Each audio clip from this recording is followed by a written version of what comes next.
Kita beralih ke informasi lain, pemimpin Dewan Ilmiah yang menasihati pemerintah tentang pandemi Jean-François Delfraissy mengatakan Prancis diperkirakan mengalami 100.000 kasus COVID-19 baru per hari, 2 kali angka resmi terbaru.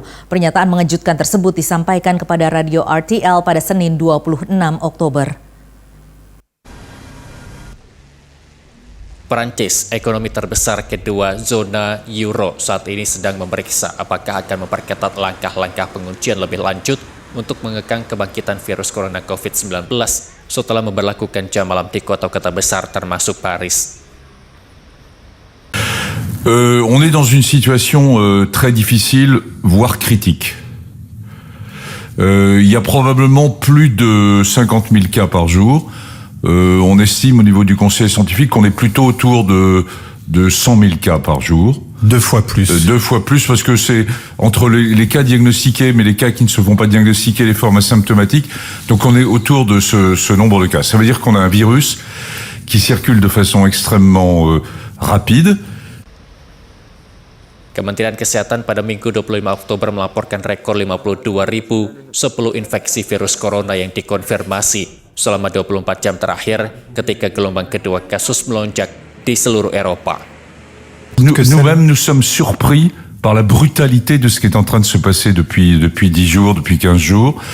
Peut-être lié à un refroidissement et au fait que ce virus est relativement sensible au climat, que les gens rentrent plus chez eux bien sûr, mais que lui-même, le virus, de façon intrinsèque, est sensible à la température. Eric Combes, kepala penyakit menular di Rumah Sakit La Salpêtrière, Paris mengatakan peraturan jam malam adalah taruhan yang hasilnya dapat dievaluasi dalam 2 minggu ke depan. En fait, le couvre-feu, c'est un pari parce que sur le plan épidémiologique, c'est pas une méthode dont on connaît l'efficacité, c'est pas du tout classique. En fait, on va voir l'efficacité.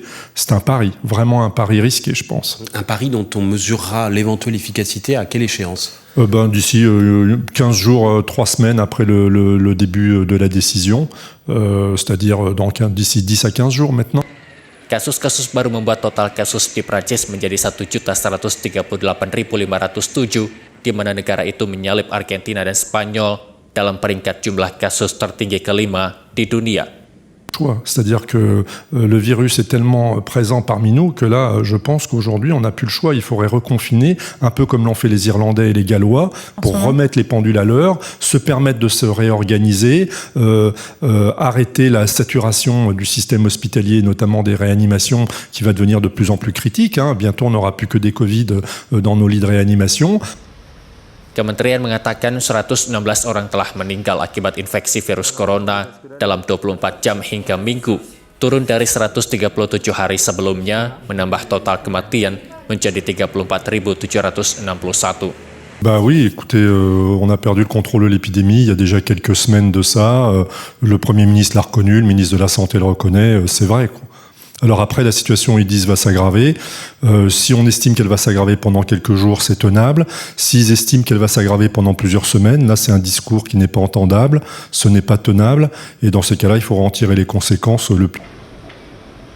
Prancis dinilai telah kehilangan kendali terhadap virus dan para ahli kesehatan masyarakat menganjurkan penguncian baru. Dari Paris, Prancis, kontributor Nusantara TV melaporkan.